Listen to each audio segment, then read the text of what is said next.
Hi, my name is Lena Celestine, and I'm a registered nurse, Bachelor's of Science degree in nursing, and I am presently a student at National American University working on my Master's of Science degree in nursing with an emphasis on teaching. Uh, First of all, I'd like to apologize to you for the scratchiness in my throat and the redness in my eyes. My allergies have been their worst for the last couple of days, so my apologies. The purpose of this video is to present my capstone project for approval. I work at a teaching hospital in Albuquerque, New Mexico, and we happen to be the only level 1 trauma center in the state. Therefore, we are extremely busy. I work in the Department of Orthopedics, and I've worked in this department for approximately 16 years. I love working with our orthopedic patients, and I love the surgeons that I work with. However, I have voiced a concern about the postoperative instructions that our patients receive.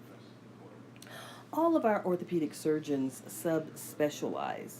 So we have hand specialists, we have foot and ankle specialists, we have spine specialists, sports medicine specialists, trauma specialists, and podiatrists, and total joint specialists. And although the surgeons within the subspecialties may perform the same surgical procedures, their postoperative instructions could be totally different. For example, provider A may want the patient to leave their surgical dressings on until their first postoperative appointment in clinic, whereas provider B may want the dressings removed in 2 to 3 days post-op. So the patients will receive some instructions from the surgeon in the post-anesthesia care unit, and then they'll receive instructions from the post-anesthesia care nurse upon discharge. Now, these instructions may be different from the instructions that the patient has received from the surgeon. And if you think about it, patients are receiving these instructions after the effects of anesthesia and possibly being under the influence of pain medication. So, how much of this information would you say that they're really absorbing? So, the patients will then call the clinic staff for clarification on the instructions, since the instructions they received or think that they heard from the surgeon is different from the written instructions that they've received from the post anesthesia care nurse. So, my question is, why would we not want to provide these instructions to our patients during the preoperative period when their anxiety level is much lower and they're better able to comprehend what's being said? We can give them information about what they should expect after surgery, some do's and don'ts during the immediate postoperative period. So, my proposal is to create standardized discharge instructions that are procedural specific and can be given to the patient during the pre op visit in clinic and gone over again by the post anesthesia care nurse. That way, they're getting the same instructions every time. A few years ago, we were having a number of postoperative falls that were related to the lower extremity blocks that our patients were receiving. And after investigating, what we realized is that the patients were receiving this information for the first time, given to them by the pre-op holding area nurse. So, high anxiety level, they're hearing this information for the first time. Then the information is gone over again by the post anesthesia care nurse. Again, they're under the influence of pain medications. They've just come out of whatever type of anesthesia was used.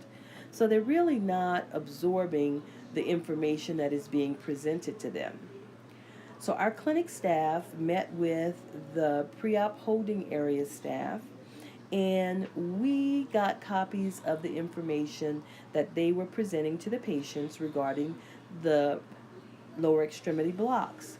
And we incorporated this information into our preoperative teaching. So, therefore, the patient was getting the information days, weeks before their surgery, and they were able to review it at their leisure, share it with family members or whomever was going to be caring for them after their surgery. They could call back and ask any questions if they wanted to. They had time to do research if that's what they wanted to do, but they were getting the information in a timely manner and they were able to absorb it. We did our own internal audit after incorporating these instructions into our preoperative teaching and found that it really did help for the patients to receive this information prior to the day of surgery. Fall rate decreased tremendously in those patients that were having lower extremity blocks. It is my hope that by having standardized postoperative instructions that we can present to the patients during their preoperative clinic appointments um, to decrease the amount of anxiety, to decrease the confusion, the contradiction, and our patients can have the best surgical experience and the best surgical outcome, because our ultimate goal is to keep our patients safe and to ensure that they have the best surgical outcome. I would like to thank you for taking the time to listen to my capstone proposal and am hoping for approval. Thank you.